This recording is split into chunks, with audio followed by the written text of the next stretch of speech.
Get ready, start. I have no intention of giving a certificate about which my honorable friend Dr. Krishnaswamy was talking some time ago.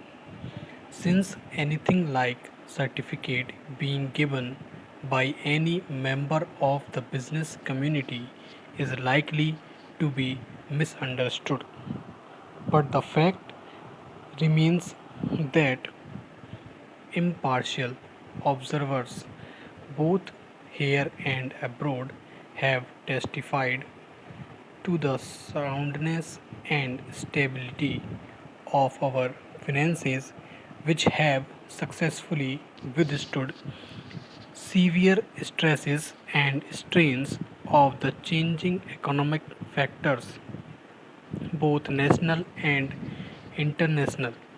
And for this, the fullest possible credit is due to the wise handling of the situation by our present finance minister.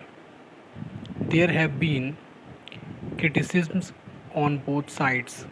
Some have described the budget as pro big business, as something which has brought about a boom in the stock exchange, and as something which has brought about satisfaction in the business circles.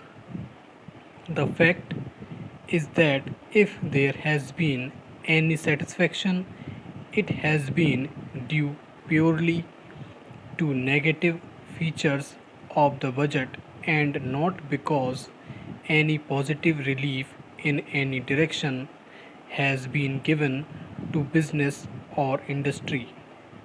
It is true that there were certain fears in the minds of the business community that, in view of the expanding and growing needs of the center, the finance minister might resort to certain further additional taxation, and since those fears were not realized, there has been some slight recovery in certain stock exchanges.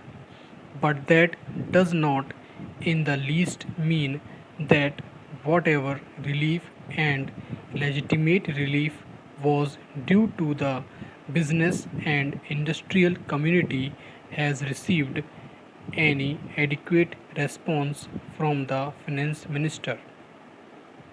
We have got to face the fact that we are at present engaged in the process of development. People who talk about UK and USA conveniently forgot that these are the most highly industrialized countries in the world, and our taxation system, as long as we are engaged in expanding and building our economy, must be adjusted and linked with the requirements of the expanding economy and should not be compared with the high taxation levels that may be prevalent in UK and USA. Friends have talked about unemployment, but whether the raising of the direct taxation levels will in any way mitigate unemployment is a question that should be considered. If the finance minister gives substantial relief in direct taxation, I think that might lead to an acceleration in the pace of development. So it has to be considered whether it is relief in taxation which will lead to a reduction of unemployment, or whether it is raising of taxation to the utmost levels which will dry up the resources and channels of capital formation and thereby not only retard all further development but might also, through the functioning of present industries, out of gear. So, my submission is that when the Taxation Enquiry Committee has been appointed, it is only logical to expect that no substantial changes in the taxation structure will be made until the findings of that expert committee are known, until we know the incidence of taxation in the various sectors of our economy.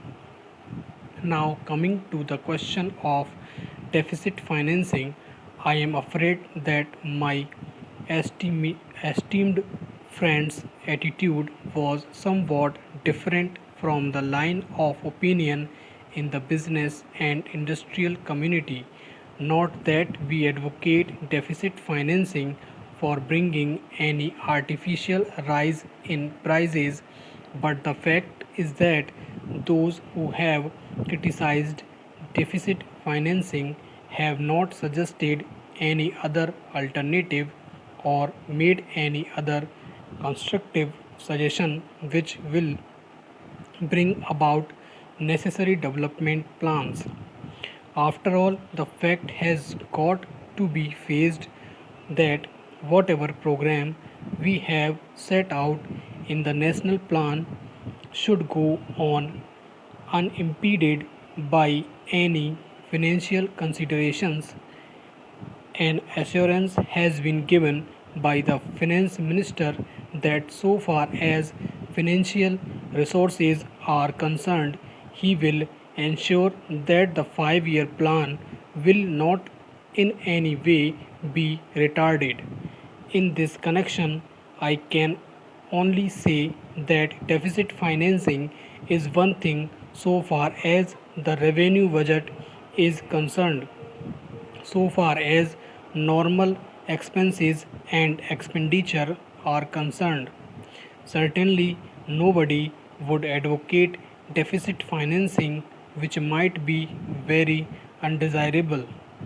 But when it is a question of doing something abnormal, of investing something in productive channels, then certainly some risk has got to be taken, and I think the finance minister has been fully cautious in taking whatever measures he has so far.